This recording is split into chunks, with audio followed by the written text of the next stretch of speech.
Hello friends, কেমন আছো সবাই? আশা করছি ভালো আছো, আমিও ভালো আছি।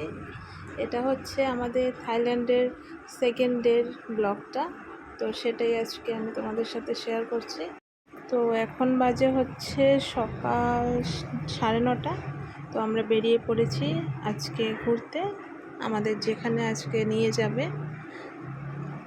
আমাদের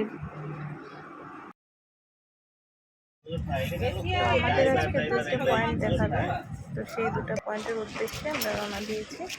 তো এই তো আমরা চলে এসেছি ফার্স্ট যেখানটা আমাদের আর কি ঘুরিয়ে দেখানো হবে। তো এই জায়গাটার নাম হচ্ছে দ্য স্যাংচুয়ারি অফ ট্রুথ। জায়গাটা অসাধারণ সুন্দর। পেছনে সমুদ্র, পেছনটায় আছে সমুদ্র, আর সামনেটা হচ্ছে একটা মন্দিরের মতো। অনেকটা রাস্তা হেঁটে যাওয়ার পরে তারপরে ওই মন্দিরটা আর কি পড়ে। তো আমরা দুটো ফ্যামিলি একসাথে গিয়েছিলাম। তো ওই দেখো আমার মেয়ে ওই আঙ্কেলের হাত ধরে হেঁটে হেঁটে যাচ্ছে। তো আমরা এখন মন্দিরটার উদ্দেশ্যে যাচ্ছি হেঁটে হেঁটে। অনেকটা নিচে, প্রচণ্ড ভিড় ছিল সেখানে, তো অনেকটা নিচে নামতে হবে।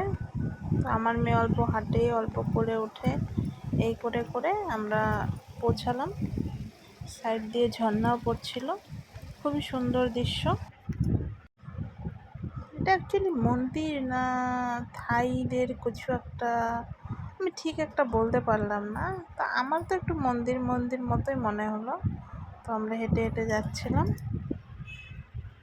তো এখানে পুরোটা তৈরি হচ্ছে কাঠ দিয়ে। তো এখানে যারা কাজ করছে সব মেয়ে মানুষই এই জিনিসগুলো তৈরি করছে। আর মন্দিরটা পুরোটাই কাঠ দিয়ে তৈরি। ডিজাইনটা পুরো অসাধারণ। দেখো কি সুন্দর সব মূর্তি। দেশ বিদেশ থেকে বহু লোক এখানে দেখতে আসে।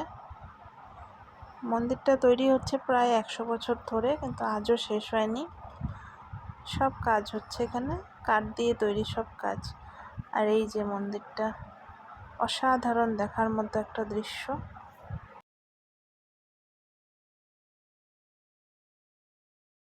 আর সবার মাথায় আমাদের একটা টুপি দিয়ে দেওয়া হয়েছে। আর এই পেছনেই এই সমুদ্রটা, অসাধারণ দৃশ্য।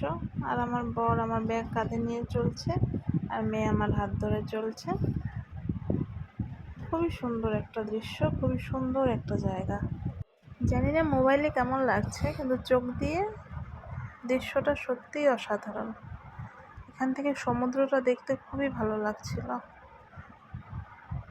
এটা মন্দিরের পেছন সাইডটা, এখনো কাজ হচ্ছে এখানে।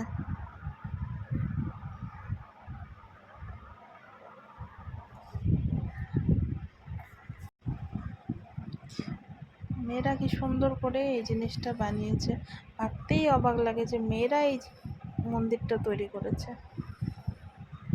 পুরো নিখুঁত কাজ, কি অসাধারণ। এখান থেকে সমুদ্রটা দেখতে বেশ ভালো লাগছিল।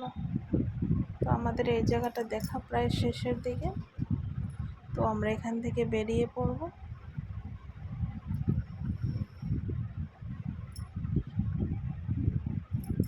আর এখানে দেখো আমার মেয়ে নানা ধরনের খাবার বায়না করছিল, ওকে এখান থেকে কিছু কিনে দিলাম।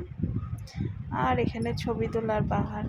আমি ভেবেছিলাম আমাদের ইন্ডিয়ানরাই খালি ছবি তোলে, না, বিদেশিরাও ছবি তোলে। আর এখানে এসেছিলাম, এই জায়গাটার নাম হচ্ছে দ্য ফার্স্ট আইস অফ সিয়াম। এই জায়গাটা পুরোটা বরফের আদলে তৈরি করেছে, সব হোয়াইট, বাইরেটা এরকম, আর ভিতরটা পুরো -ডিগ্রি, মানে ঠান্ডা। তো আমরা এখানে বেশিক্ষণ থাকতে পারিনি আমার মেয়ের জন্য, কান্নাকাটি শুরু।